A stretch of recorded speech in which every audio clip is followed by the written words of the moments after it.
Okay, so this is a demo for my Sultan compressor. It's based off of the Dan Armstrong Orange Squeezer, a vintage unit from the early 1970s, which wasn't even a pedal. It was originally just a little box that you plugged into your guitar. It was battery powered, and then you plugged the cable into it, and there was like a little toggle switch that you turned it on and off. There was a whole line of them.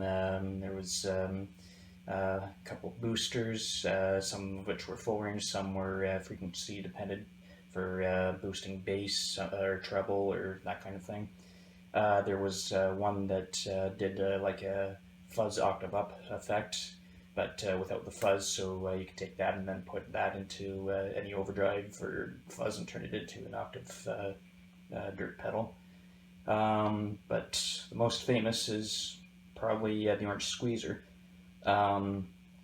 Unlike a lot of other compressors which use what's called the CA3080 chip or the LM13700, I think it is, uses optical circuits.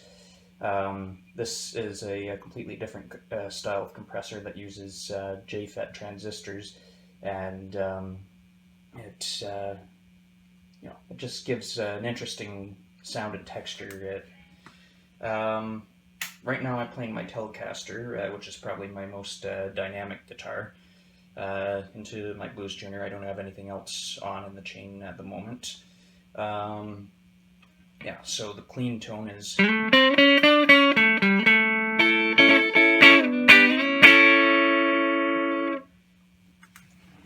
So when I turn it on,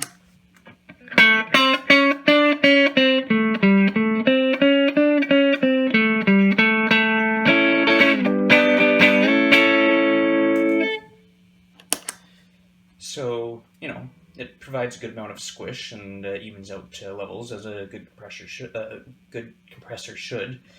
When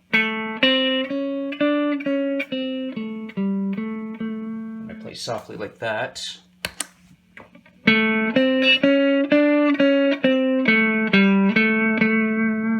hopefully this is coming across well, but it's a much stronger signal going through, even though I'm picking lighter, and yet when I pick harder,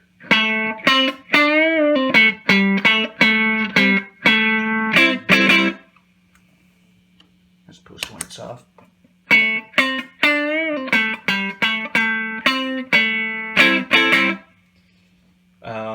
There might be a little bit of volume boost on this, just slightly, but the way I have it set, I'll get into that in a second. But as you can hear, it does even out all the transients, so it's it's a much smoother sound. Not necessarily something you'd want with like higher output pickups, like humbuckers or anything like that. Although sometimes you do want that amount of compression, which can be cool. But no, this thing is this circuit is actually famous for use with single coils. I don't think I forget if it was proven or not, but the first Dire Straits record, Mark Knopfler allegedly used the Orange Squeezer for just smoothing out his strat tone, and that's why you have that very distinct strat tone into his Fender amps for sounds like Sultans of Swing or things like that. Like anyone who's heard that song, that is a very iconic clean strat tone, and just the amount of squish it adds, and adds a nice bit of sustain to it.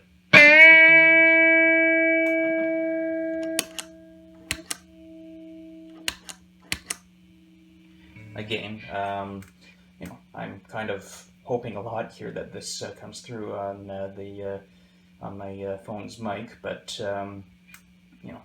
you could hear how it just compared to when it was off, it really lets your notes ring out longer.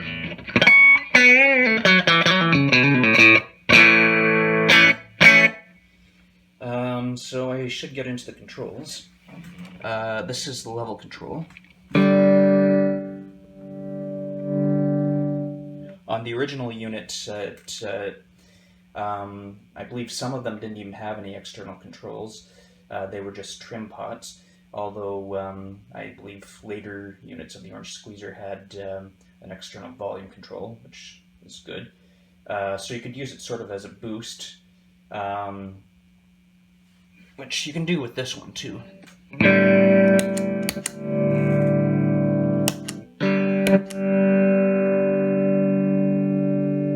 That little blip you heard there is just a consequence of the circuit. Unfortunately, just the way the circuit is, there may be like a half second or a few millisecond period where the compressor kicks in, and so it squishes your sound for a second, but then it all comes blooming in. So this might be something you want to use as an always-on pedal, as opposed to one you switch on and off all the time, or just time it carefully. I am actually already planning a revision that will have a clean blend knob, so that you can mix in your dry signal, both for the versatility of having your dry unaffected signal mixed in, but also so that you'll still have unaffected signal that isn't affected as much by that. Sorry for that tangent. But as an always-on effect, it's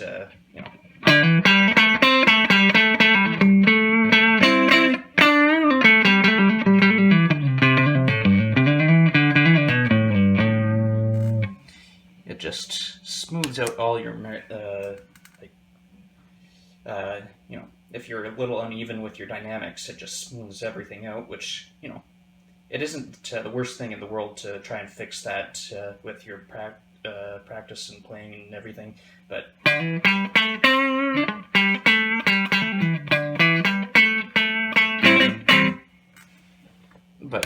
it just sounds so good.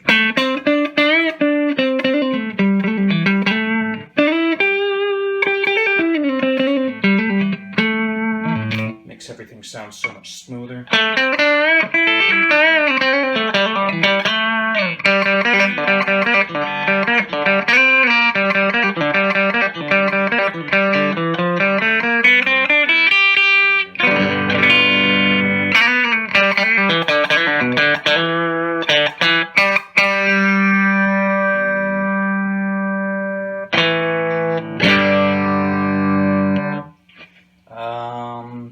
I'm not very organized today, so I'll get back onto the controls.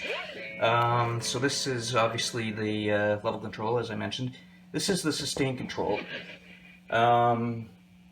It's a little different from your normal compression or sustain controls or whatnot, in that it's not actually changing the amount of compression it has, but it's changing the bias of the transistors that affect the compression, which means if you turn it up, the knob's backwards, by the way, just because when I designed it, just the taper was off. I figured out a way to get around the taper issue for future revisions, but for now, it just worked out nicer to have it this way. So when you turn it up, there's less compression, and the pedal is more of a boost.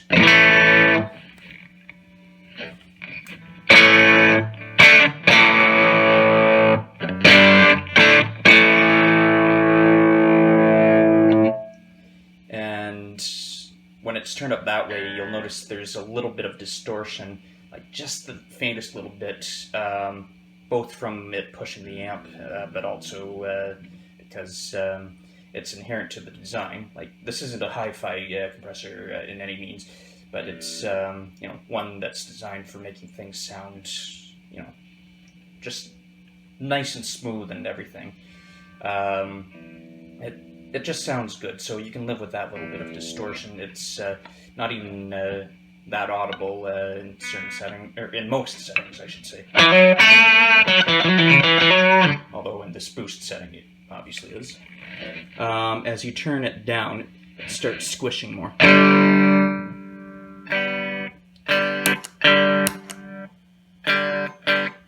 So the range of this is that when you have the sustain all the way down, which is the maximum amount of squish, and the volume up, it's just under unity gain. So you start there, and you start dialing this back up to your preferred amount of squish, and then dial the volume once just dial it in to match it out. Or if you want to use it more as a boost with a bit of compression, you do it the other way around. So those are the two knobs. The switch here.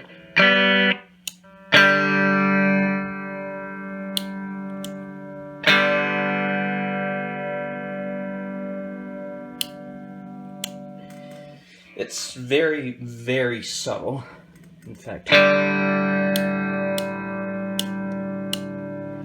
the best way to show it is actually to show you with the little bloom that happens when you turn the pedal off and on.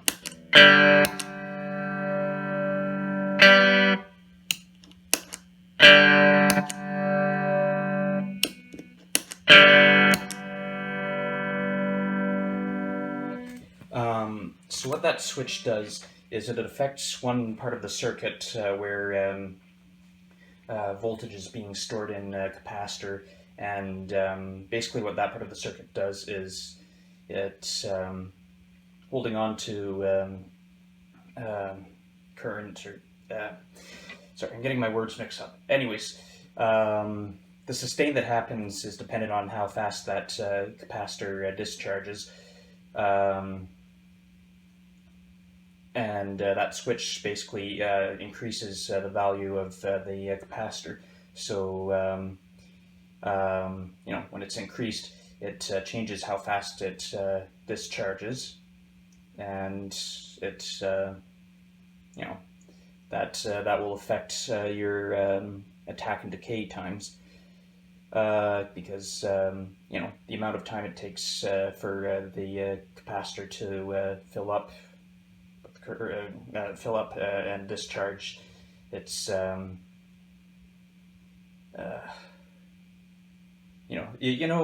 feeling when you're trying to explain something that's even a bit more complicated than what you know. That's what's happening right here. My expertise is more with drives and boosts as opposed to straight up compression pedals, but basically that's what's happening there. You turn the switch one way or the other, and it changes that one capacitor, which affects a little bit of the attack and decay time. Yeah, I think that explains it. It's subtle, but it's there for anyone who feels they might want it. Again, because when it's in the right setting, it that bloom that happens when you turn the effect on, where your signal gets clamped down upon really fast, and then it takes a little while longer to come back in. Because of that, especially in the right setting, you might not want to use it as an on-off like effect. You might prefer to use it as like an always-on thing, or at least always on for a specific song or segment of a song. Plan it out, hit it during a break in the song, whatever. I may change that around in a future revision so that it doesn't do that. Not just with the mix knob, but do it in a way that it'll be more versatile. But it's there for anyone who wants it. And so I'll stop babbling and just play around a bit more.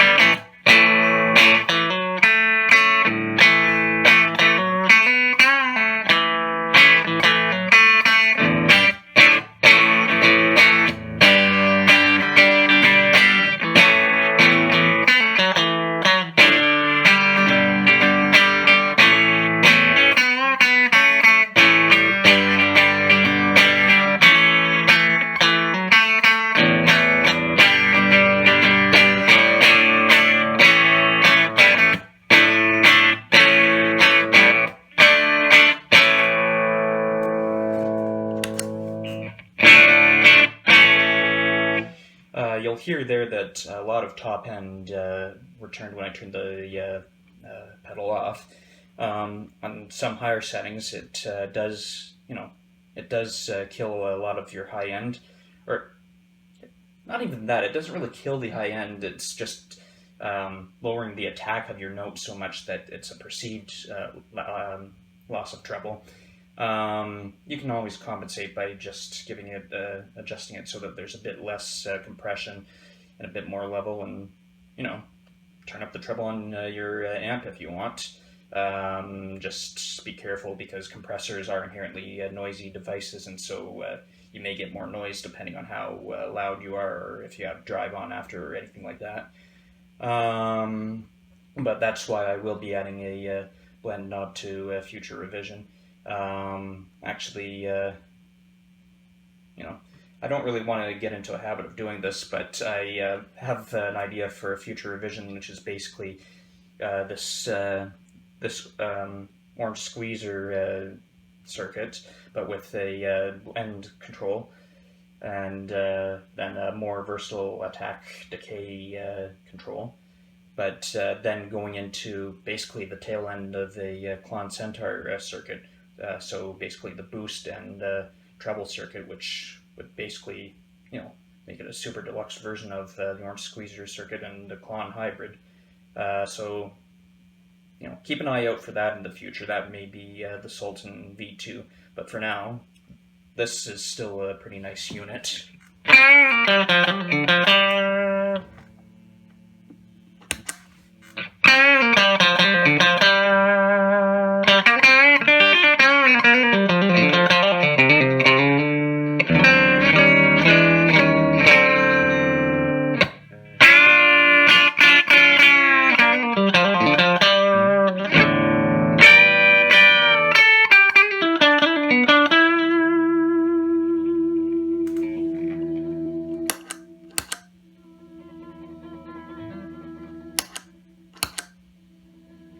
How's that for sustain?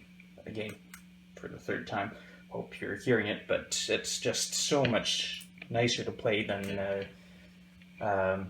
again, I could be improving my chops, which I do hope to be doing over the course of this summer, and practicing my playing, because I've been doing more building than actually practicing, but it just makes everything sound smoother, nicer, more fluid, especially with lower output single coil guitars such as my Telly, and for slide playing.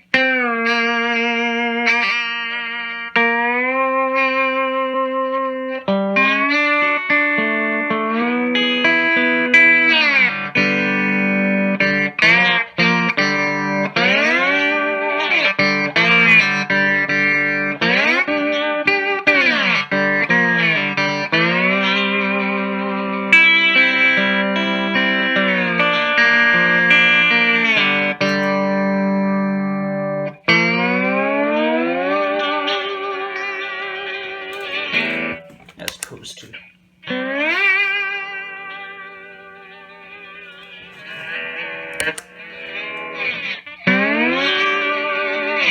it just sounds so much fuller. There's more sustain.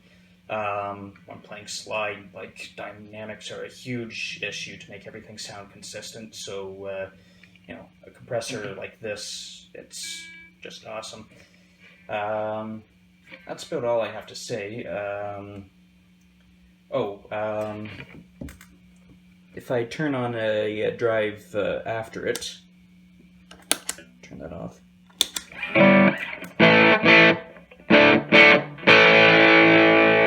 You can really hear the difference in the sustain.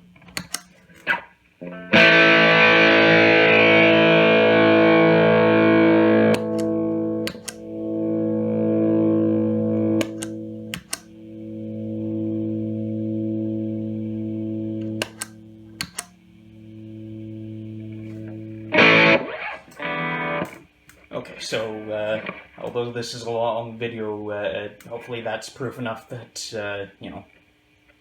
the compressor is actually doing something, in case it's not coming clear with the camera.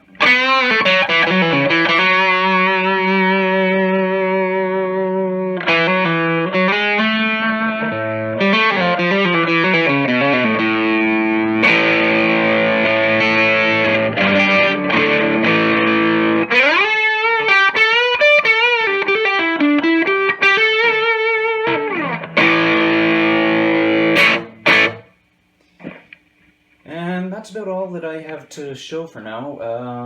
If you're interested in this, give me a shout at Tom Freeman Audio Effects at gmail.com, or contact me at through my Facebook or Instagram, or even through my website.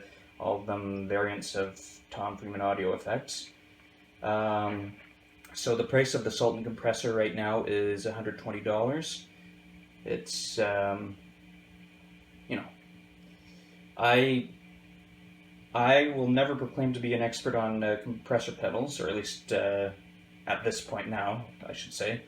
But of all the ones I've tried, I like this one for its simplicity, just the Orange Squeezer design, and you know, the external sustain control and the little switch to change the attack decay.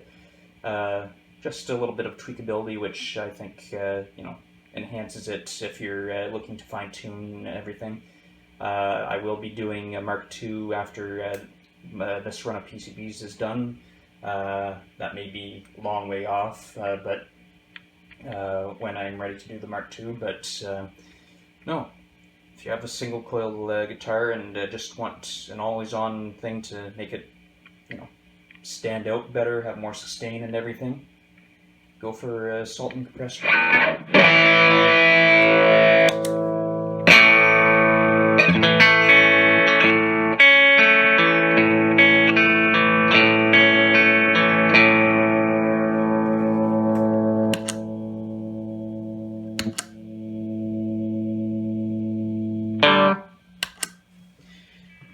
That's all for now. Oh, and if you're watching this on YouTube, hit subscribe or click the notification button, all that stuff, if you want to watch any more of my videos and keep you up to date on things. Anyways, yeah, hope you enjoyed the video.